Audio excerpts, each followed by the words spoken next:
আসসালামু আলাইকুম। অনেকেই গরুর ভুঁড়ি রান্না করতে ভয় পান। জীবাণু গন্ধ পরিষ্কার করা অনেকের কাছেই ঝামেলা মনে হয়। আজ আমি শেয়ার করব কিভাবে আমি 3 ধাপে ভুঁড়ি এমনভাবে পরিষ্কার করেছি যাতে গন্ধও থাকবে না, জীবাণুও না, আর খেতে হয় একদম সুস্বাদু। হ্যাঁ, ভিডিওটা একটু লম্বা, কিন্তু আপনি যদি ধৈর্য ধরে শেষ পর্যন্ত দেখেন তাহলে ভুঁড়ি নিয়ে আপনার আর কখনো টেনশন থাকবে না, এটা আমি গ্যারান্টি দিচ্ছি। প্রথমে আমি কাটা ভুঁড়ি ভালো করে ধুয়ে নিয়েছি এবং প্রতিবার ধোয়ার সময় আমি হালকা গরম পানি ব্যবহার করেছি, যাতে ভেতরের তেল চিটচিটে ভাব আর গন্ধ একদম উঠে যায়। এরপর হাঁড়িতে পানি দিয়ে তাতে দিলাম লেবু আর হলুদ। এই মিশ্রণে আমি ভুঁড়িটি 1 ঘন্টার মতো ফুটিয়ে নিচ্ছি। এই ধাপে হলুদ জীবাণু দূর করে আর লেবুর অ্যাসিডে গন্ধ ভেঙে দেয়।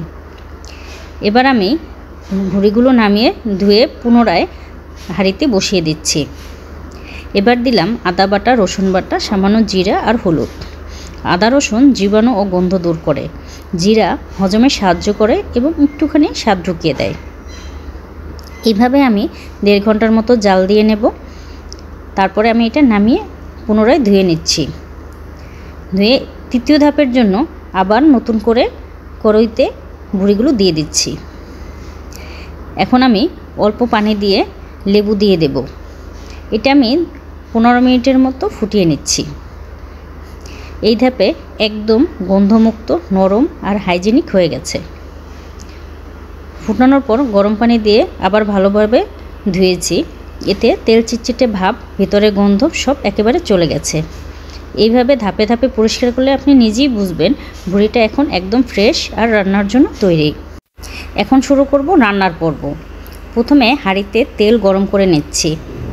এখানে তেল একটু বেশি দিতে হয়, কারণ বারবার গরম পানি দিয়ে ধোয়ার কারণে ভুঁড়ির গায়ে আর কোনো চর্বি বা তেল নেই, তাই এটা থেকে তেল ছাড়বে না। তেল গরম হলে আস্ত গরম মশলা দিয়ে 5 মিনিট ভেজে নেব।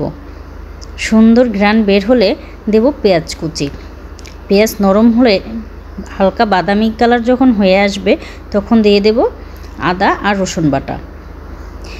এই মিশ্রণটা কষিয়ে নিতে হবে যতক্ষণ না কাঁচা গন্ধটা দূর হয়ে যাচ্ছে।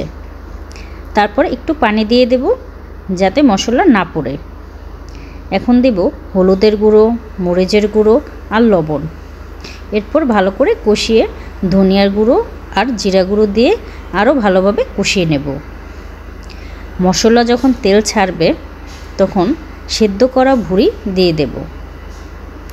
ভুঁড়ি যেহেতু আগেই সেদ্ধ, তাই বেশি সময় জাল দিতে হবে না। এখন শুধু কিছুক্ষণ কষিয়ে নিলেই হবে। এখন দিয়ে দেব গরম পানি। গরম পানি দিয়ে এটা আমি আরও কিছু সময় জাল করে নেব। যখন ঝোলটা কিছুটা টেনে আসবে তখন আমি দিয়ে দেব আমার ঘরে তৈরি করা গরম মশলা। এটা দিয়ে আমি আরও কিছু সময় জাল করে নিচ্ছি। এদিকে আমি ছোট ছোট করে আলু কুচি করে রেখে ভেজে রেখেছিলাম। এখন আমি ভুঁড়িটা 2 ভাগে ভাগ করে নিচ্ছি। যারা রাস্তার পাশে দাঁড়িয়ে ভুঁড়ি খেতে পছন্দ করেন তারা অনেক সময় পরিষ্কার না করেই রান্না করে। ধুলাবালি, কাঁচা গন্ধ এই সব মশলার সাথে মিশে গেলে আমরা বুঝি না। তাই আমি বলবো, সুস্বাস্থ্য আর সুস্বাদু খাবার ঘরেই তৈরি করুন, নিজেরা খান, পরিবারের সবাইকে খাওয়ান। আপনি যদি এখনও ভিডিও দেখে থাকেন আপনাকে ধন্যবাদ। ভুঁড়ি রান্না করা কঠিন কিছু না, শুধু একটু ধৈর্য আর যত্ন দরকার।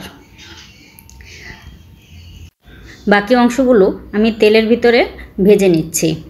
ইনশাল্লাহ সামনে আরও ভালো রেসিপি নিয়ে আসব। চ্যানেলটি সাবস্ক্রাইব করে রাখুন।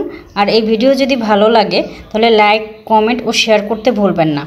আপনার ভুঁড়ি দিয়ে আর কোনো পদ সবচেয়ে বেশি পছন্দ জানাতে ভুলবেন না। দেখেন দেখতে কি লোভনীয় লাগছে। ইনশাল্লাহ সবার ভালো লাগবে।